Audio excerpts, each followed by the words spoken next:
हर हर महादेव दोस्तों, मेरे चैनल रुद्रा शक्ति पर आपका हार्दिक स्वागत है। आज हम भगवान गणेश का महादेव द्वारा सर काटने के रहस्य में बात करेंगे।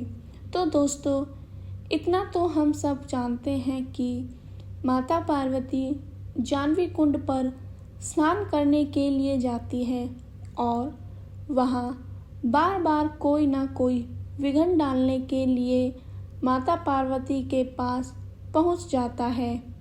तभी परेशान होकर माता पार्वती विनायक से गुफा के बाहर खड़े होने के लिए कहती है।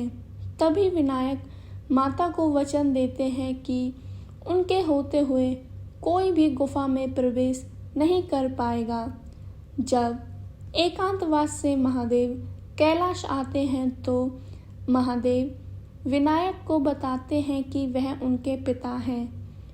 तभी सभी देवता, सप्तऋषि, नंदी गण इत्यादि उन्हें समझाने का प्रयास करते हैं कि महादेव को माता पार्वती से मिलने दे। तो विनायक उनके साथ दुष्ट व्यवहार करते हैं और प्रभाव भी कर देते हैं।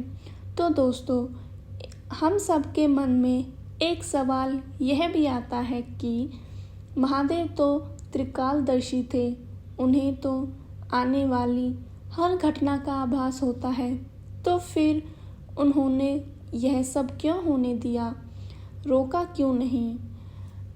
तो दोस्तों, जब महादेव विनायक से कहते हैं, क्या तुम जानते हो कि तुम कितने पाप कर रहे हो सिर्फ एक वचन को निभाने के लिए, तभी विनायक महादेव पर भी प्रहार कर देते हैं, परंतु उनका अस्त्र महादेव तक नहीं पहुंच पाता है और महादेव के त्रिशूल से अग्नि प्रज्वलित होती है।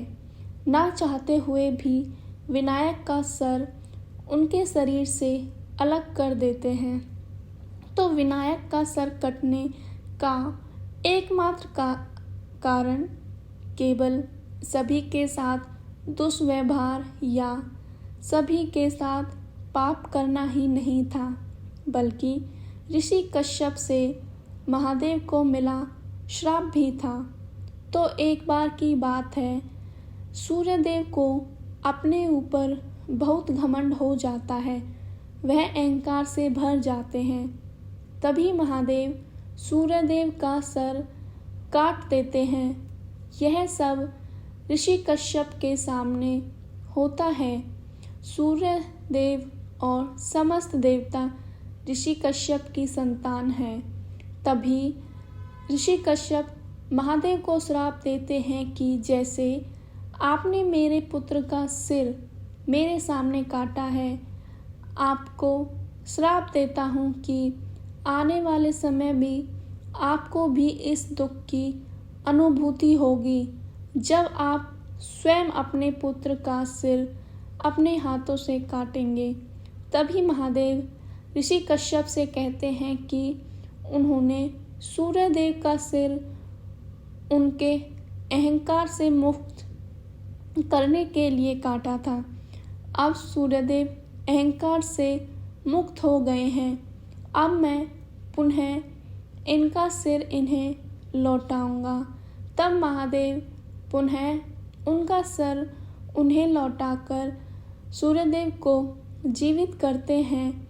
तब ऋषि कश्यप महादेव से माफ़ी मांगते हुए कहते हैं कि उन्हें नहीं पता था कि आपने यह सब सूर्यदेव के कल्याण के लिए किया था। आप मुझे क्षमा कीजिए प्रभु, परंतु अब मैं अपने श्राप का क्या करूं? आगे क्या होगा? महादेव कहते हैं, जो हो गया उसे बदला नहीं जा सकता। आगे वही होगा, आपका श्राप पूर्ण होगा।